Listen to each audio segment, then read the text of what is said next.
데이비 킨나만이라고 하는 미국의 바르나 리서치의 대표가 있습니다. 미국의 대표적인 다음 세대 사역자고 우리말로도 번역된 디지털 바벨론 시대의 다음 세대들이라고 하는 책을 쓰신 분입니다. 그 책에서 킨나만은 이 시대를 디지털 바벨론 시대라고 그렇게 정의를 했습니다. 왜냐하면 바벨론의 포로로 잡혀갔던 다니엘과 그 세 친구처럼 우리의 다음 세대들은 이방 나라, 이방 신, 이방 문화 속에 살고 있기 때문입니다. 그리고 디지털 바벨론 시대를 살아가는 다음 세대 청년들을 조사해 보니 그들이 평균 1년 동안 2767시간을 영상을 보는데 사용하고 있답니다. 굉장히 많은 시간입니다. 근데 그 2767시간 가운데 영적인 도움을 주는 자료를 보는, 영상을 보는 시간은 153시간밖에 없었다 그럽니다. 그나마 영적인 자료라는 것도 다음 세대가 보기에 적절한 것이 별로 없었다고 한탄하고 있습니다. 킨나만은 수많은 교회와 성도를 특히 부모들에게 경고하고 있습니다. 지금 이 시대 우리가 겪는 당황스러움은 죽음과 같은 삶의 위기가 왔을 때에도 우리의 다음 세대들이 교회로 다시 돌아오려 하지 않는다는 것입니다. 목회를 하다 보면 50세가 넘어서 새롭게 등록하는 신자들이 있습니다. 그래서 질문합니다. 교회에 처음 와보셨습니까? 그러면 대부분이 아니라고 대답합니다. 어린 시절엔 다녔었죠. 옛날에 성경학교 갔었죠. 부활절에 계란 먹으러 갔었죠. 성탄절에 온라이트 행사 같은 거 해봤죠. 그런데 그분들, 신앙의 1세대인 조부모들과 또 2세대인 부모들의 세대는 이런 어린 시절의 신앙 경험이 분명했기 때문에 중간에 하나님을 떠났다가도 인생의 위기가 오면 다시 주님께로 돌아올 수 있었습니다. 그런데 우리 다음 세대들은 인생의 위기, 죽음 앞에 가도 주님께로 돌아오지 못하는 세대가 되었다는 것입니다. 왜냐하면 주님을 자신의 구세주로 영접한 분명한 체험이 없습니다. 하나님과 함께 살아본 경험이 없습니다. 내가 기도했을 때 주님이 응답해 주시더라 하는 이 산 경험들이 그들에게 쌓이고 있지 않다는 겁니다. 그 결과로 우리의 다음 세대들이 죽음의 위기 앞에 가면 자살을 선택하지 주님을 선택하지 않는다는 것입니다. 오늘 본문 말씀에는 다니엘의 이야기가 기록되어져 있습니다. 다니엘과 세 친구는 바벨론의 포로로 잡혀갔습니다. 그래서 이방 나라에 이방 신을 섬기는 이방 문화 속에서 살아갑니다. 그런데 그들은 그 상황 속에서도 분명한 믿음의 확신과 삶을 살아냅니다. 왕의 조소가 내려져서 왕 외에 다른 신에게 절을 하면 죽임을 당한다는 걸 뻔히 알고 있는데 다니엘은 하루에 3번 기도하는 것을 쉬지 않았습니다. 자신을 모함하려고 하는 사람들의 계략을 알고 있었지만 다니엘은 이 기도 시간을 중단하지 않았습니다. 다니엘뿐만이 아닙니다. 다니엘의 세 친구도 마찬가지였습니다. 다니엘서 3장 13절 18절에 세 친구의 이야기가 나옵니다. 잘 아는 이야기입니다. 왕이 만든 금신상에 절하지 않으면 풀무불에 던져지게 되었습니다. 사실 풀무불이라고 하는 게 용광로입니다. 예전에는 대장간에 보면 대장장이들이 쇠를 다루기 위해서 이렇게 막 바람을 불어넣으면서 불덩이 크게 만드는 그걸 풀무라 그랬죠. 그러니까 요즘으로 말하면 용광로입니다. 그냥 근처만 가도 사람이 타는 곳이에요. 그런데 사드락, 메삭, 아벳느고는 단호하게 거부하며 그냥 풀무불로 들어갑니다. 그리고 고백하죠. 왕이여, 우리가 섬기는 하나님이 계시다면 우리를 맹렬히 타는 풀무불 가운데서 능히 건져내시겠고 왕의 손에서도 건져내시리이다. 그렇게 하지 아니하실지라도 왕이여, 우리가 왕의 신들을 섬기지도 아니하고 왕이 세우신 금신상에게 절하지도 아니할 줄을 아옵소서. 얼마나 비장하고 단호합니까? 여러분, 이 말씀을 읽으면 소름이 돋지 않습니까? 어떻게 이 아이들은 그런 이방 문화와 이방 신과 이방 그 나라 사이에 살고 있는데, 그리고 그 고백을 하면 그 뜨거운 풀무불로 던져지는데 어떻게 이 고백을 할 수 있었겠습니까?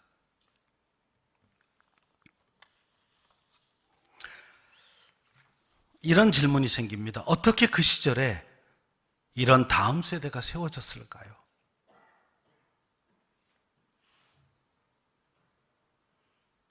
비록 그들이 살고 있는 나라, 이방 나라고, 그 나라가 전혀 다른 신을 섬기고 있고 이방 문화가 판치고 있지만, 그 다음 세대 아이들의 가정은 여호와 하나님을 믿는 신앙의 가정이었습니다. 그리고 그들은 분명한 신앙인인 아버지와 어머니에게서 신앙을 전수받았습니다. 비록 나라가 망하여 바벨론의 포로로 잡혀왔지만 그 부모 세대가, 그 조부모 세대가 회당을 만들어서 매주 그 회당에서 여호와 하나님께 예배하고 그 신앙교육을 지속할 뿐만 아니라 가정가정이 이 신앙교육을 포기하지 않았다는 말입니다. 다니엘은 너무나 위대한 인생을 살았습니다. 다니엘은 비록 포로의 신분으로 바벨론에 끌려왔지만 70년간에 걸쳐서 느부갓네살 왕, 벨사살 왕, 다리오 왕, 고레스 왕, 4명의 왕이 바뀌는 동안에 총리로서 모든 나라를 다스리고 모든 지혜자의 어른이 되었습니다. 사실 왕의 이름만 나열해서 그렇지 중간에 국가도 바뀌었어요. 바벨론이 멸망하고 파사, 페르시아가 다시 정권을 잡았는데, 그런 와중에도 언제나 왕들은 다니엘을 총리로 세웁니다. 그리고 모든 지혜자, 그 당시에 점성술사들, 그런 모든 지혜자들에게 제일 어른, 박사들의 대표가 되게 했다는 말입니다. 궁금하지 않으십니까?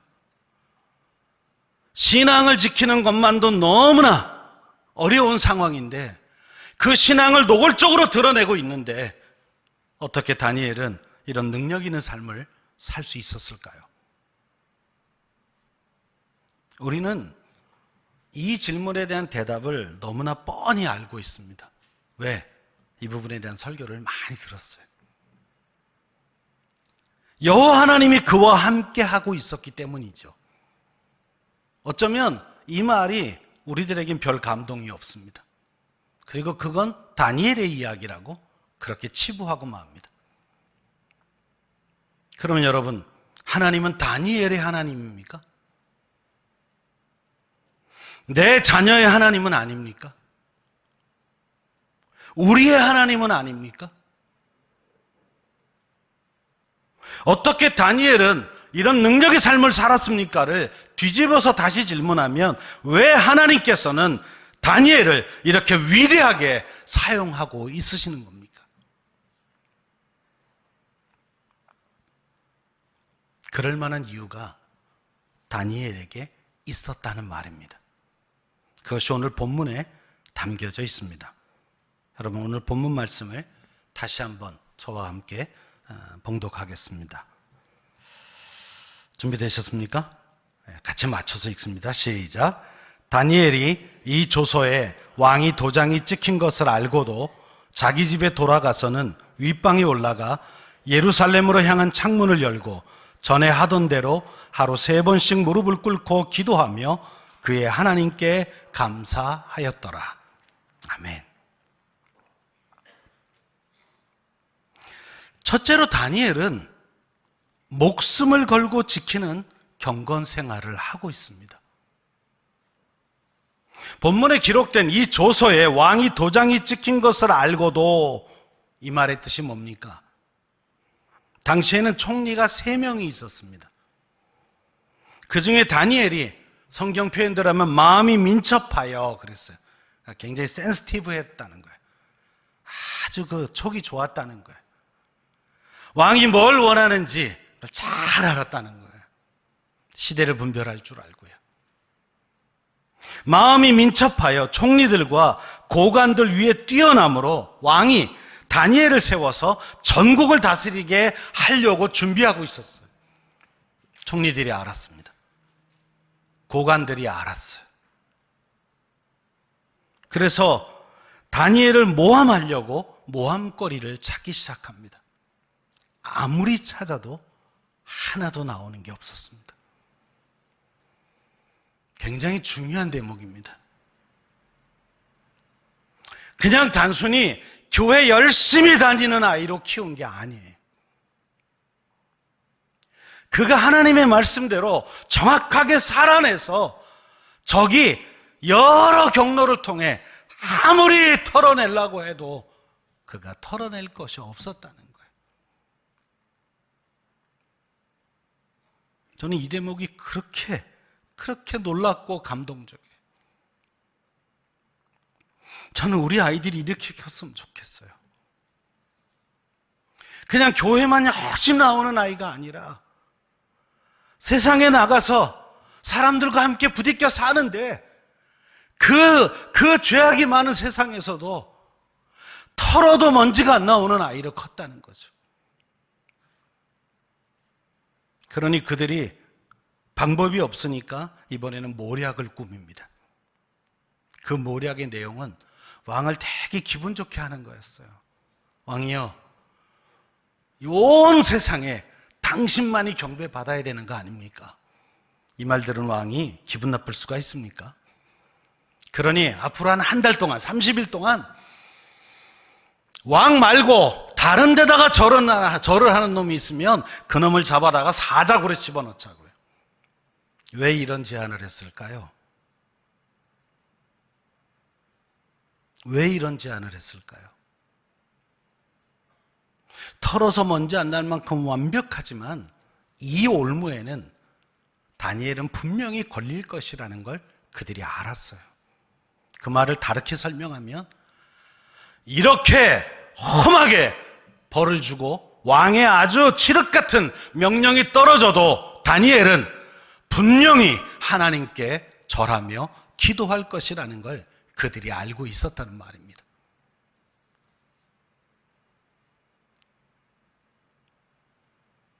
정말 우리 아이들은 이렇게 크고 있습니까? 세상 사람들이 보기에 저건 진짜 크리스찬이에요. 무슨 일이 있어도 쟤는 정말 기독교 신앙으로만 살 아이야.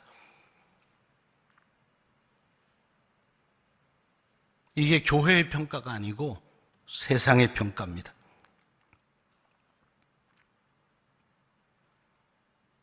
우리가 그렇게 살아내야 되지 않겠습니까? 예전에 이단 가운데 박태선이라고 하는 이단이 있었어요. 신앙촌을 만들고 천부교라고 하는 종교를 만들었죠. 그래갖고 저 덕소에다가 신앙촌을 만들고 거기서 합동으로 살면서 거기서 제품들을 만들어 팔았습니다. 재래시장에 그 물건들이 들어와요. 다른 데서 나오는 것보다 조금 더 비싸요. 그런데 사람들은 이렇게 말했어요. 신앙촌 건 정말 품질이 좋아.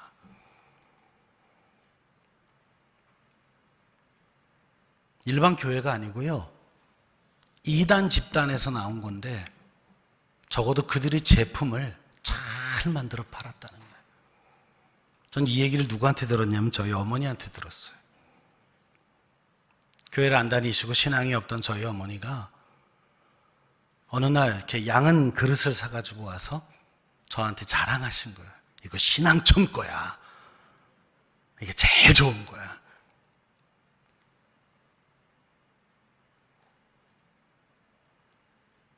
적어도 우리 아이들은 군대를 가든 대학을 다니든 직장에 들어가든 어느 곳에서도 그들과 함께 살아가는 사람들에게 저건 진짜 신자야. 쟤한테 신앙에 반대되는 말 하지 마. 쟤는 지도 안 먹혀.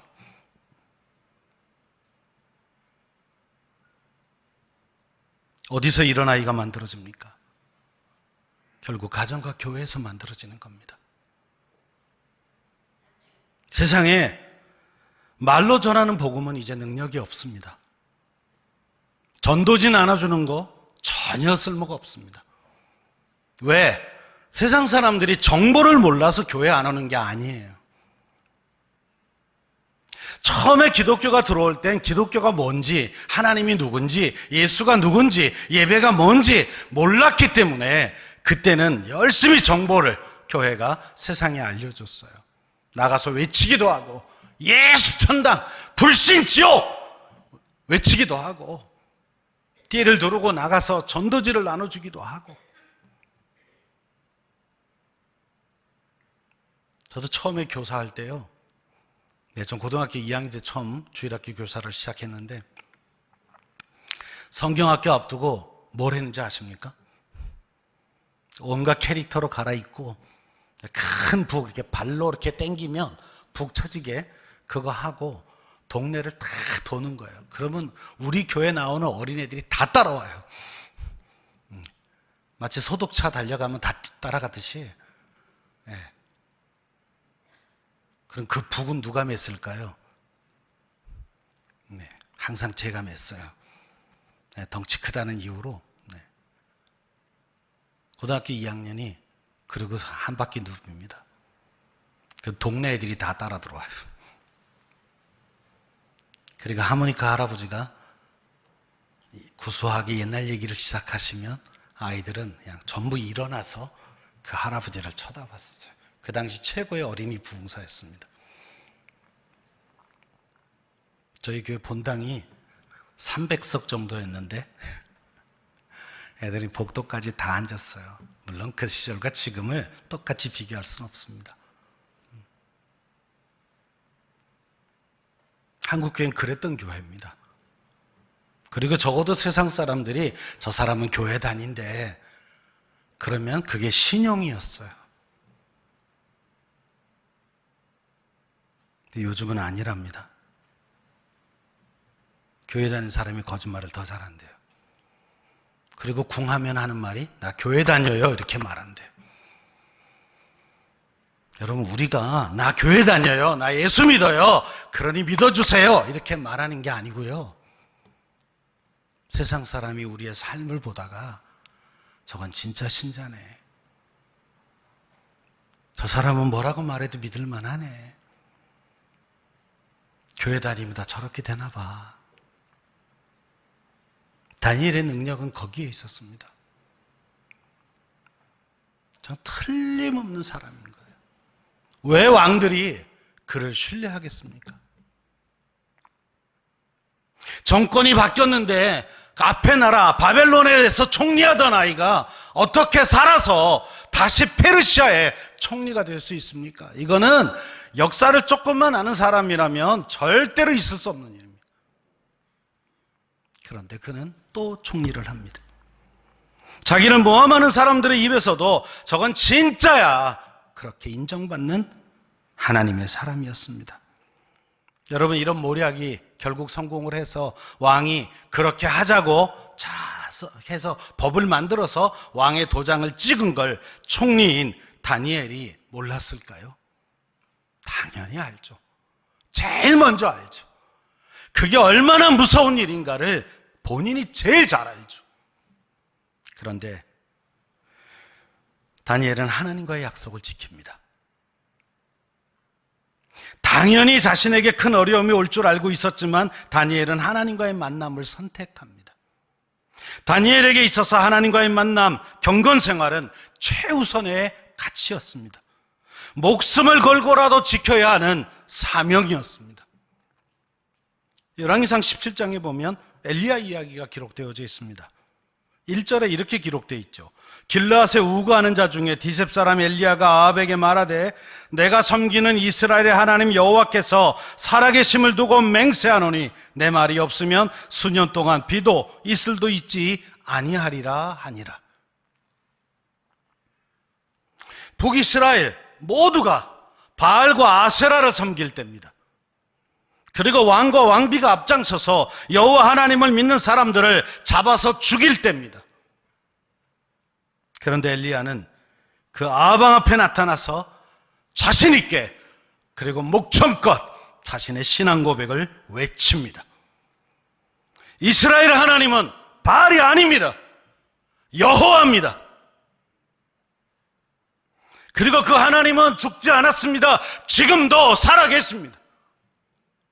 그리고 나는 그 하나님을 믿습니다.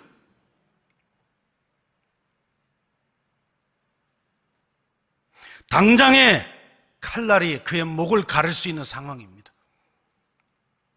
그런데 그는 외칩니다. 어떻게 이런 일이 일어날 수 있을까요?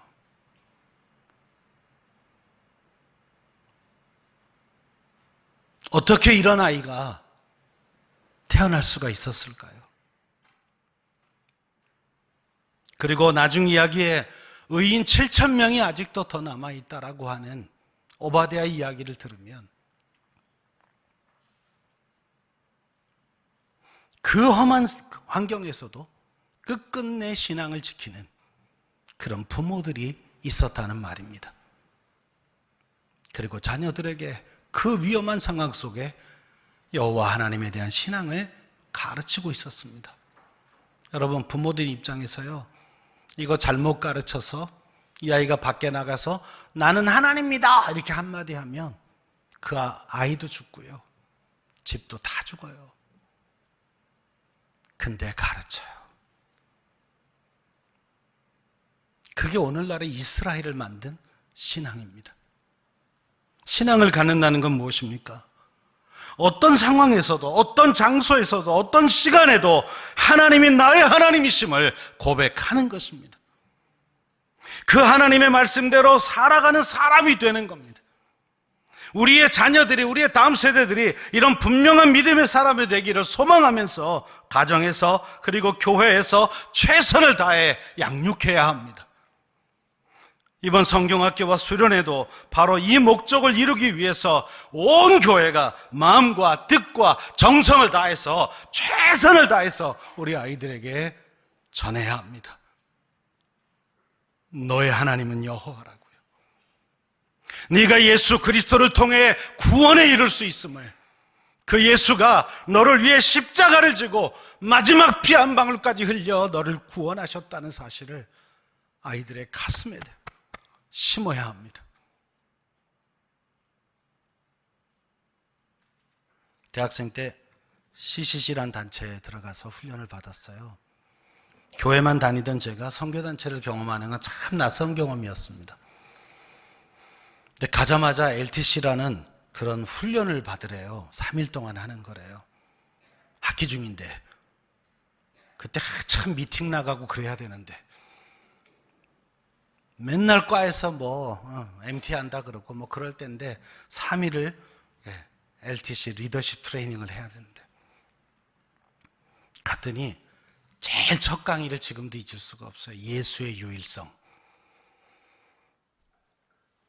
예수의 그 십자가를 바로 널 위해 구원하신 것이라는 걸 정확하게 설명하고 영접을 하겠냐고 묻는 거예요.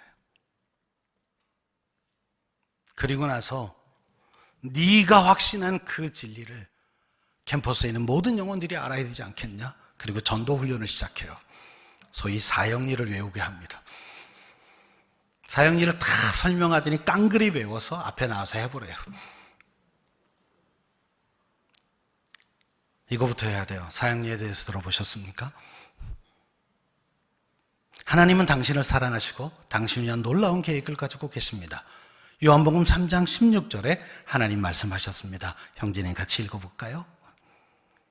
여러분, 사형리를 전 지금도 외워요. 그때 하도 훈련받고 해서요. 하루에 10명 전도 안 하면 점심 안 먹기로 결정했어요. 제가 만든 모임인데요. CCD예요.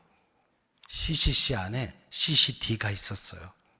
CCC라는 말은 캠퍼스 크루세이드 포 크라이스트란 뜻이에요. 예수님을 위한 캠퍼스의 십자군. 제가 이렇게 바꿨어요. CCD, 캠퍼스 크루세이드 포 도시락. 도시락을 위한 캠퍼스 십자군. 10명 전도하고 와서 밥 먹게 해요. 도시락 싸가지고 와서. 밥 먹을 때 무슨 얘기 할까요? 전도 나가서 만났던 사람들 이야기요. 이렇게 3년 하니까요. 2년 했군요. 제가 사망회 때 대표 순장이 됐을 때 우리 CCC 멤버가 600명이 됐습니다. 전교생이 8,000명인데. 그때 뭘 경험하냐면 하나님이 살아있다를 경험해요. 정말 아무것도 아닌 요만한 책자, 몇 글자 적혀있지도 않은 거, 그거 들고 가서 한 5분에서 10분 얘기하면 그 아이가요, 처음 보는 그 아이가 영적 기도를 따라해요. 내 말씀 없습니까? 아니요, 여기 있는 대로 읽은 거예요, 그냥. 근데 변화되는 걸 봐요. 나를 통해서요. 그게 쌓여가니까 무슨 마음이 드냐면 하나님이 나를 쓰시고 계시구나. 결국 넌 크리스찬 가정에서 태어나서 가정에서 신앙교육을 못 받았던 제가 신자가 돼가고 있더라고요. 그리고 목사가 되기로 결정했죠. 여러분, 우리들의 자녀들도 구원받은 하나님의 자녀가 되도록 우리가 복음을 전해야 합니다. 교회 가자가 아니고 부모가 아이를 앞에 앉혀놓고 진지하게 예수의 십자가 사건을 전해야 합니다. 민족의 가슴마다 피 묻은 그리스도의 십자가를 다 심기로 결정했던 그 마음이 부모들에게도 있어서 우리 아이의 가슴에 부모가 들려주는 복음의 이야기가 있어야 합니다. 아이하고 손을 잡고 한마디 한마디를 따라하게 해서 예수를 영접시켜야 합니다. 그건 교회 보내면 교회가 알아서 해주겠지. 물론 교회도 최선을 다해야 합니다. 그런데 부모가 영향력이 있을까요? 주일학교 선생님이 더 영향력이 있을까요? 부모가 해야 해요. 할머니, 할아버지가 해야 해요. 내 손주의 구원을 위해서요. 심해 10년 차인 저희 어머니가 작년 가을에 요양원에 가셨어요. 최근에 임종을 준비하고 있습니다. 저는 금요일 날 응급 상황이 돼서 요양원을 달려갔어요. 부여에 있는 요양원인데 이제 고개를 못 가누세요. 그리고 눈을 뜨는데 되게 힘들게 뜨세요. 안아드리고 볼에다가 엄마 볼에다가 제 볼을 대니까 그 경황에도요, 입을 삐쭉 내밀어서 저한테 뽀뽀를 해주세요. 말씀은 못하세요, 이제. 저희 어머니는 신자로 산 지가 얼마 안 됐거든요. 아들이 목사 되는 바람에 억지로 교회 나오신 거예요. 신앙이 있어서가 아니고 아들의 앞길을 막고 싶지 않은 거예요. 목사 엄마가 교회 안 나온대 그 소리를 듣게 하고 싶진 않았던 것 같아요. 그래서 세례를 받으셨고요. 제가 개척한 교회에서 서리 집사가 되셨어요. 그때는 이미 70이 넘으셔서 서리 집사를 임명할 수가 없어서 그냥 은퇴 집사로 임명을 했어요.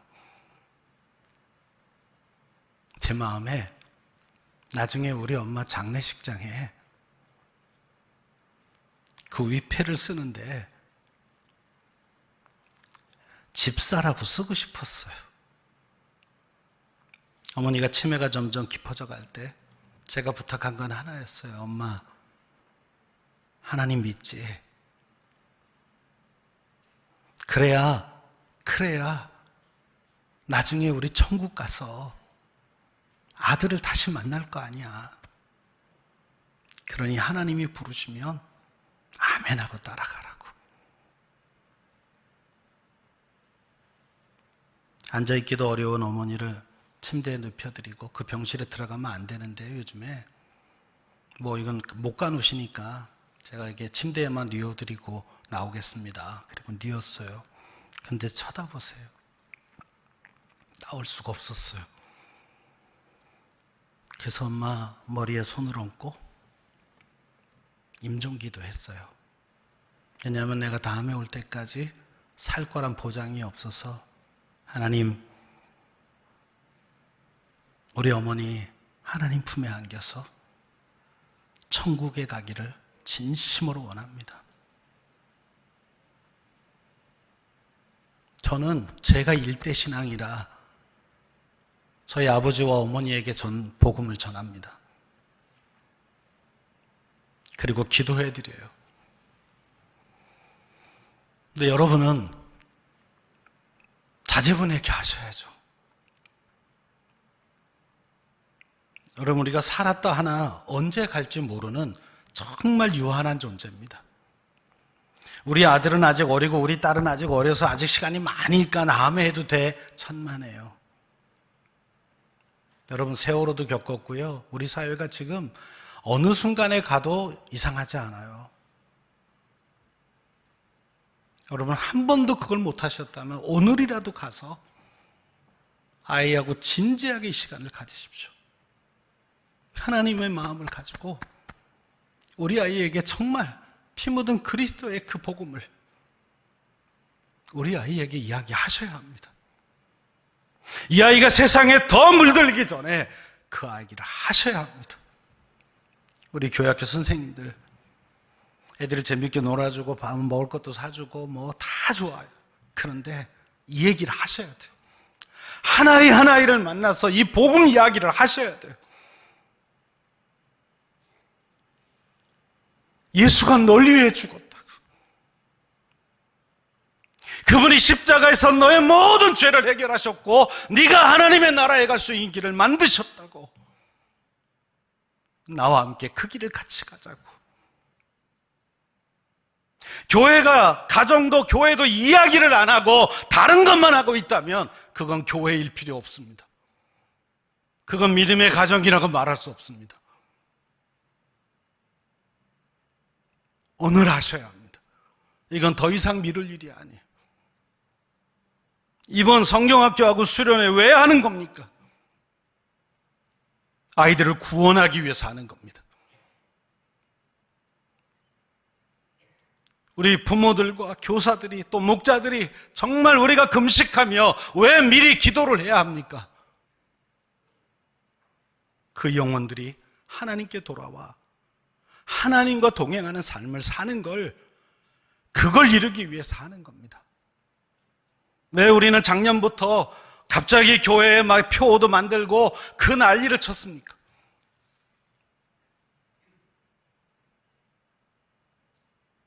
이유는 하나예요. 우리 자녀들을 하나님의 축복 가운데 살아가는 아이로 그렇게 세우자는 겁니다. 근데 여러분이 참 잘 협조해 주셨어요. 너무너무 좋았어. 이게 제 평생의 꿈이었는데 교회가 이렇게 바뀌는 게, 저는 신성교회에 와서 제 꿈을 이뤘습니다. 오늘도 찬양하는 모습을 뒤에 보면서 찬양을 할 수가 없었어요. 막 눈물이 너무너무 흘렀어. 여러분이 다 같이 박수로 막 찬양합니다. 찬양하는데 그냥 눈물이 흘렀어요. 이 예배당에서 예배가 회복되는 걸 보는 이 모습으로 제가 찬양하면서 하나님께 이렇게 이야기했어요. 하나님, 저 오늘 죽어도 괜찮습니다.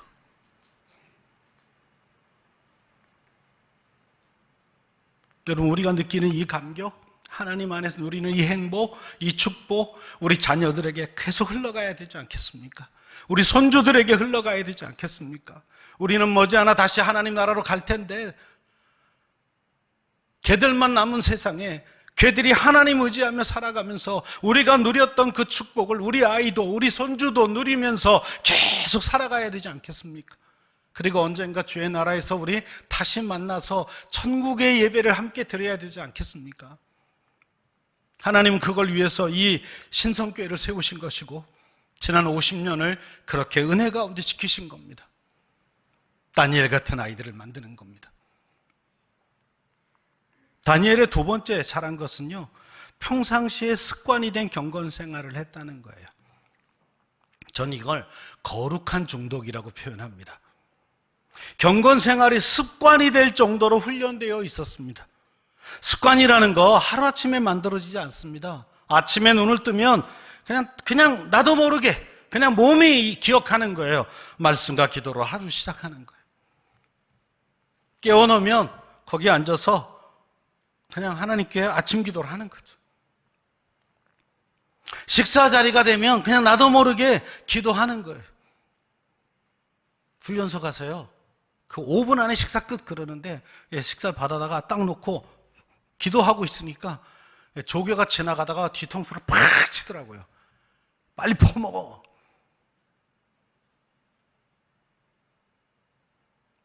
근데 그게 머릿속으로 기도해야지 막 이렇게 하는 겁니까? 위급해도요, 당장 시간이 없어도요, 그냥 밥을 보면 나도 모르게 기도해야죠. 저녁에 취침 점호 다 끝나고 취침! 그래서 다 누웠는데 제가 벌떡 일어나서 잠자리 기도를 하고 있었더니 또 때리더라고요. 그거 되게 아파요. 이게 머리 빡빡 깎고요, 그 뒤통수 맞으면 별이 왔다 갔다 해요. 그 다음날서부터 누워서 했어요. 그 맞는 건 너무 어려워서 참 불경하지만 누워서 하나님 너무 죄송합니다. 근데 너무 아팠어요. 그 기도하다가 언제 잠드는지 몰라요. 그냥 몇 마디 중얼거리다 보면 그냥 자죠. 여러분, 저는 중3 12월 셋째 주 성탄주일에 신앙생활 시작했어요. 불과 몇 년 사이에 제 몸에 이게 가정에서도 안 도와줬는데 그건 교회가 잘했다는 뜻입니다. 내 모든 삶의 상황에서 하나님 기억하고 하나님 말씀대로 순종하는 건 오랜 기간의 훈련이 필요한 겁니다. 우리 자녀들이 이런 거룩한 습관이 들도록 어린 시절부터 훈련을 해야 돼요. 어릴수록 더 좋아요. 그 훈련의 시작은 부모들이 먼저 본을 보이는 겁니다. 아침에 일어나서 애가 엄마 그리고 침실에 갔는데 엄마가 기도하고 있는 거예요. 그때 아이는 알죠. 원래 일어나면 저렇게 하는 거구나.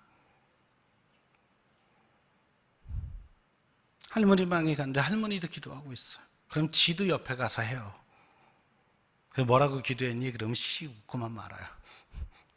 넌 뭐라고 기도한 건데? 그러면 몰라. 그냥 눈 감고 있었어요. 아이들은 보는 걸 따라합니다. 그리고 부모님과 함께 하게 되고 그 시간이 쌓여서 그들의 습관이 됩니다. 적어도 고등부 졸업하기 전에 아이들은 이런 영적인 습관이 몸에 배야 합니다. 왜? 걔들이 이제 고등부를 졸업하고 세상에 나가기 시작하면 거긴 정말 영적인 전쟁터거든요. 신앙에서부터 멀어지게 할 수 있는 수많은 요소가 거기서 기다리고 있거든요. 그 전에 승부를 봐야 돼요. 교회에 오면 교역자들과 교사들을 통해서 그 신앙훈련이 더 심화될 겁니다. 그러나 가정에서 먼저 출발합니다. 매주일의 예배와 성경 공부, 또 성경학교 수련회가 이 경건 생활을 더 깊게 하는 아주 중요한 시간입니다. 이번에 수련회나 성경학교 준비하는 모습은 작년하고 많이 달라요. 네, 물론 코로나 상황도 좀 거치고 해서 그렇긴 합니다만은 작년서부터 우리가 열심을 내서 하던 열매들이 드디어 보인다는 느낌이 들어요. 그래서 제가 이번에 제일 신났던 건 우리 중고등부가 제주도 가는 겁니다. 제가 늘 부르짖었던 거예요. 해외로 보내자고.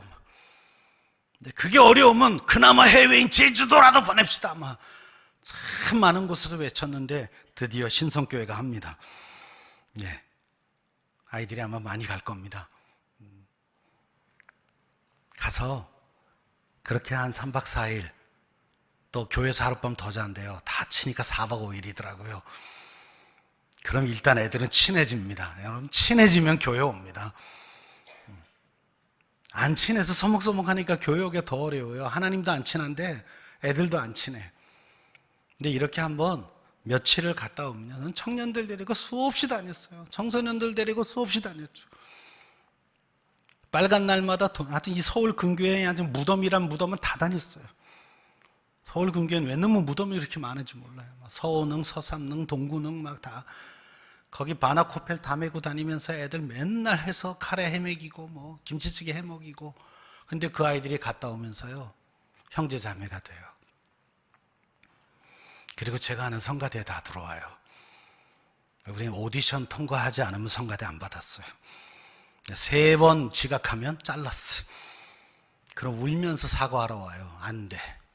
3개월 동안은 못 들어와. 그래도 성가대 미어 터졌어요. 왜? 그 모임이 좋아서요. 그게 제가 대학교 1학년 때입니다. 지금도 아이들은 제가 보기엔 똑같아요. 노는 방법이 다르지 아이의 발달 단계는 같아요. 교회가 그 일을 해야 합니다. 아이들이 고등부를 졸업하기 전에 다니엘처럼 어떤 상황과 여건 속에서도 하나님 앞에 드릴 시간을 드리고 하나님 앞에 예배할 것을 예배하고 그렇게 살아가는 거룩한 습관이 드는 우리 자녀로 키워야 합니다. 마지막으로 다니엘은 충분한 시간을 들인 경건 생활을 합니다. 여러분, 다니엘이 커다란 그 제국을 다스리는 최고의 총리입니다.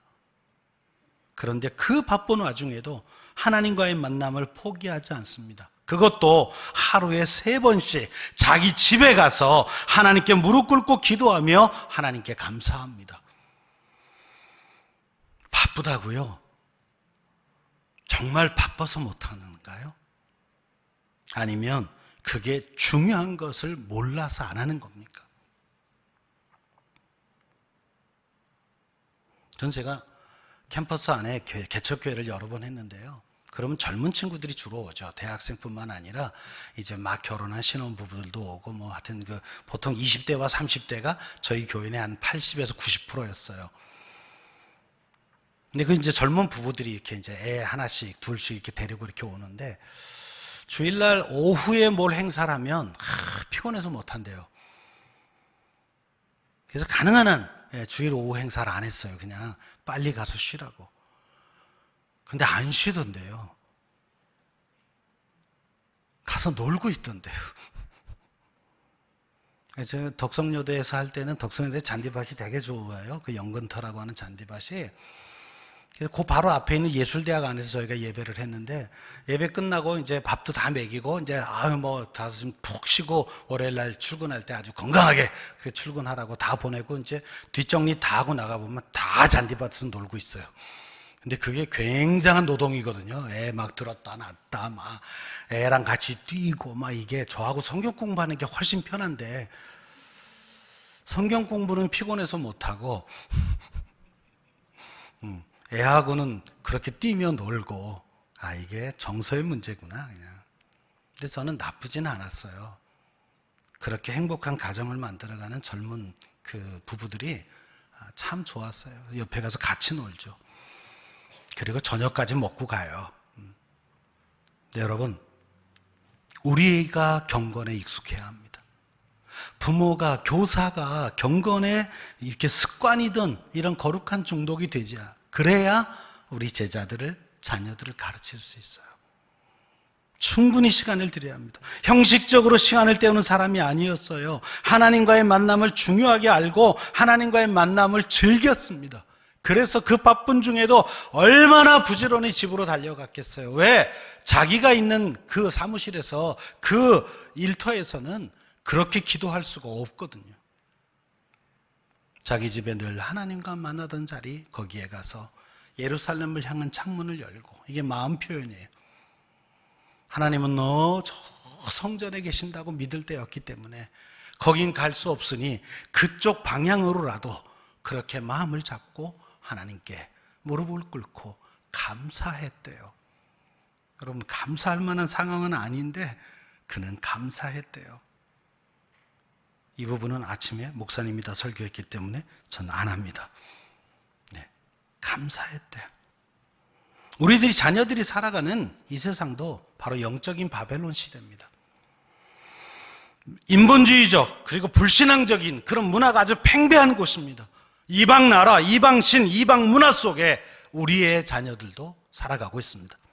신앙을 갖고 신앙을 지키며 살아간다는 것이 오히려 기적과 같은 시대입니다. 요즘 청소년들이 다니는 학교를 보면 한 반에 많을 때 한 30명 안팎되는데 그 중에 신자가 한 명밖에 없습니다. 그러니 만약에 그 반에 우리 아이가 신자라면 나머지 29명은 교회 안 다니는 아이들이에요.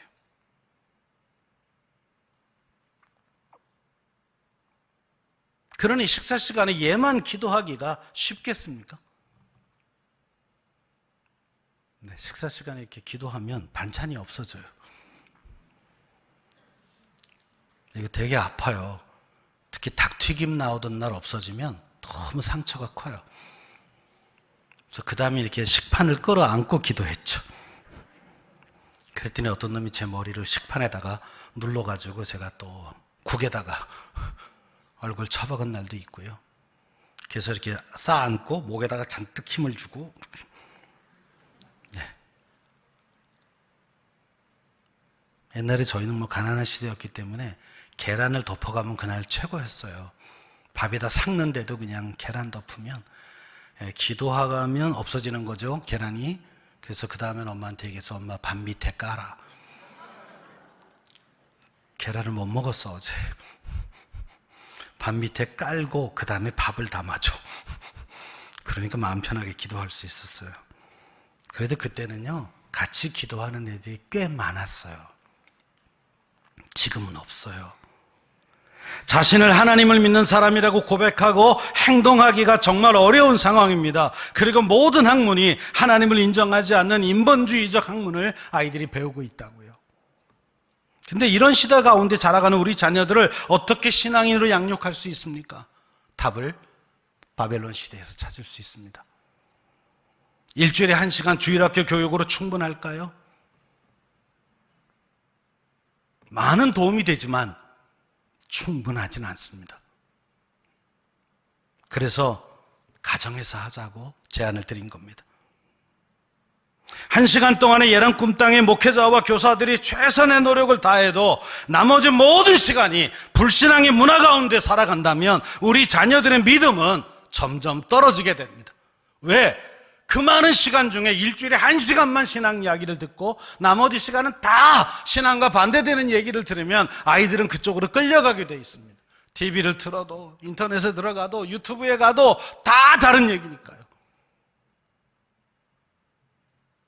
그런데 여러분, 우리 가정에서 엄마 아빠가 삶으로 보여주고 한 번만이라도 가정 예배를 드리고 아이하고 신앙적 대화를 한다면 그 아이는 견뎌낼 힘이 생깁니다. 그래서 우린 작년부터 가정에서 자녀를 주의 제자로라는 표어를 외쳤습니다.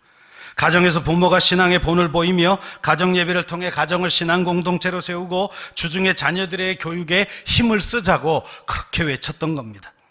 그리고 이제 성경학교 수련을 통해서 아이들이 깊은 신앙 체험을 한다면 이 아이들은 신자로서 세상에 당당하게 외칠 수 있는 그런 아이들이 될 수 있습니다. 한참 청소년 사역을 할 때 아이들 수련회 갔다 오면 그때는 보통 3박 4일 했어요. 양보하지 않는 시간이 있었어요. 임원들하고 충분히 그 프로그램을 같이 짜지만 제가 포기할 수 없는 시간은 저녁 시간이었어요. 저녁 먹고는 손대지 마라. 낮에는 니네가 무슨 프로그램을 해도 다 오케이다. 그런데 밤은 손대지 마라. 처음에 갔을 때 그 임원들이 그러더라고요. 아니 7시부터 저녁 그까지 뭘 하시려고 그러세요? 아직 묻지 말고 그냥 내가 하자는 대로 하자. 제가 했던 건 그냥 1, 2, 3 작전이었어요. 1시간 찬양, 2시간 설교, 3시간 기도.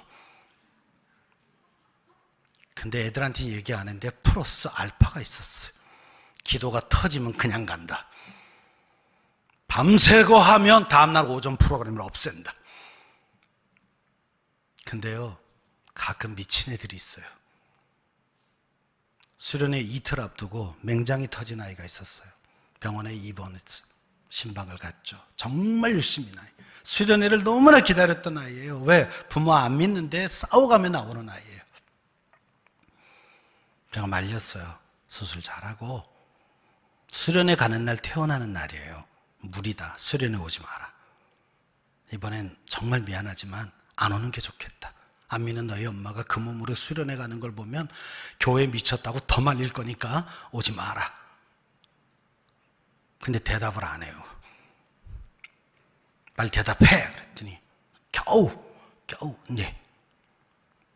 수련회 하는 날 가방 싸매고 왔어요.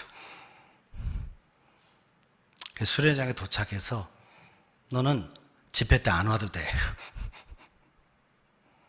여기서 쉬면서 그냥 이렇게 몸이 허락하는 정도만 참여를 해도 된다. 모든 아이 앞에서 허락을 했어요. 웬걸요? 저녁 집회하는데 1, 2, 3 작전에 참여했어요. 몸이 성안에도 쉽지 않은데 무릎을 탁 꿇고 와서 준비기도 하는 거예요. 앞에서 인도하다가 제 눈물도 터지고 기도하는데 막 부러지는 거예요. 부러지면 안 되거든요.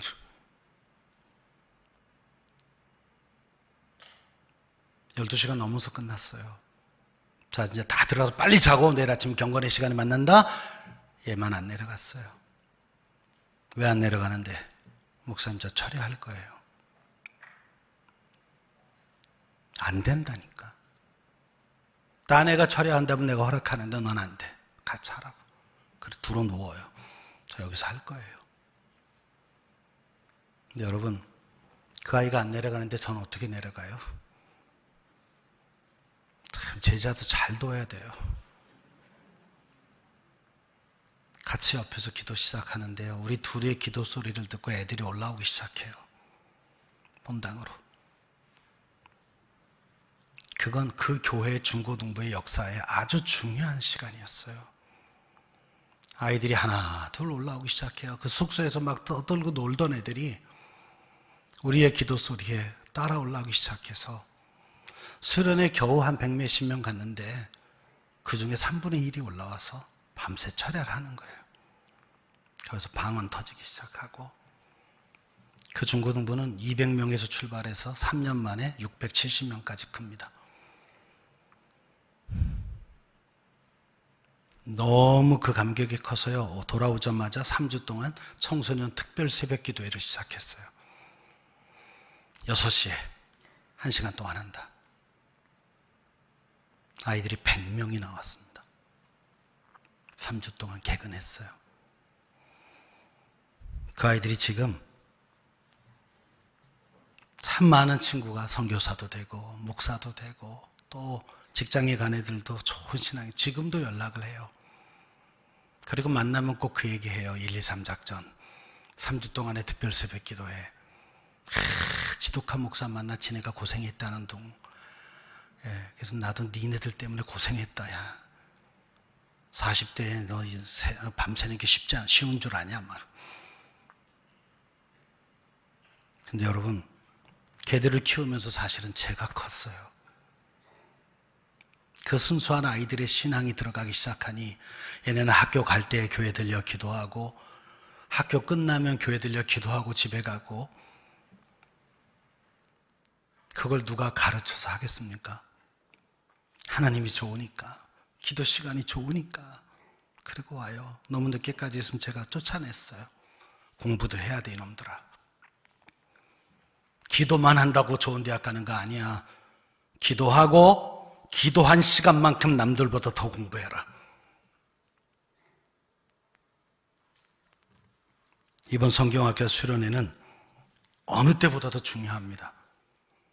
왜냐하면 지난 2년 동안 아무래도 우리가 노력은 했지만 교회 학교나 여러 면에서 신앙적 공백이 있는 기간이었어요.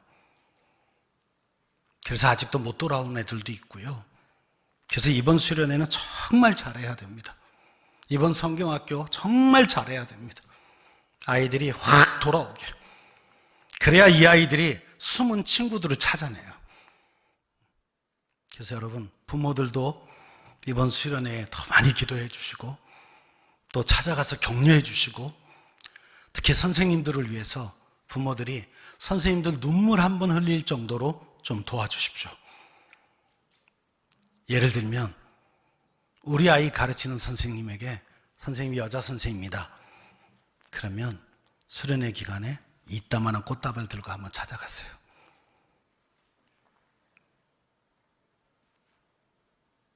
분위기가 이렇죠?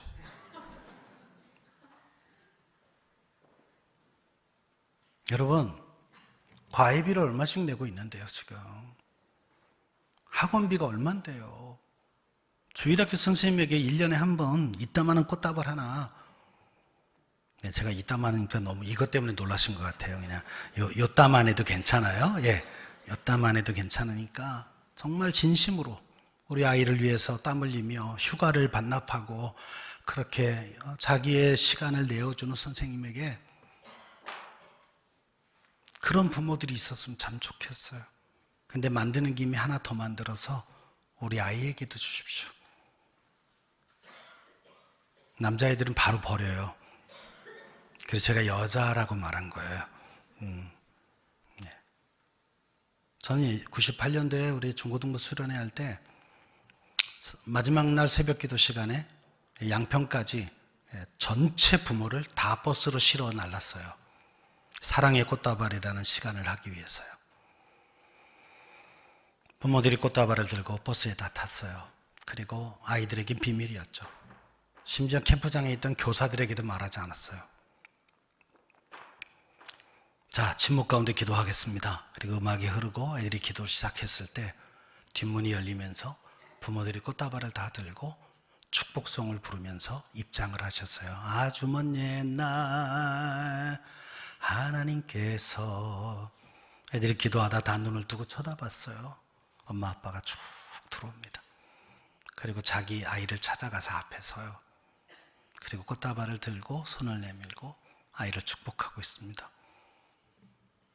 그리고 그 노래가 끝났을 때 꽃다발을 품에 안겨주고 엄마 아빠가 그 아이를 끌어안고 축복 기도를 시작합니다. 아이들이 전 그렇게 우는 걸 처음 봤어요. 그리고 엄마 아빠는 그 기도해주고 바로 댁으로 가셨어요. 아이들은 한동안 이렇게 앞에 있는 십자가를 바라보면서 그냥 펑 하고 앉아있는 거예요. 나중에 애들한테 물어봤어요. 기분이 어땠니? 목사님, 엄마 아빠랑 이렇게 기도해 본 게 평생 처음이에요. 너무 행복했어요. 물론 엄마 아빠 모든 아이들은 교사가 대신했습니다. 그때 250명 되는 아이가요, 인생이 바뀌는 거예요. 내가 진짜 사랑하는 엄마 아빠와 함께 살고 있구나. 내가 진짜 행복한 교회에 다니고 있구나. 저는 그런 감동의 시간이 성경학교나 수련회에 있었으면 좋겠어요. 제주도 찾아가는 부모가 있었으면 좋겠습니다. 얘기하지 말고요. 얘기하면 오지 말라 그래요. 엄마 창피해 오지 마. 엄마끼리 작전 짜서요. 어디 가는지 코스 아니까 깜짝 쇼하고 오세요.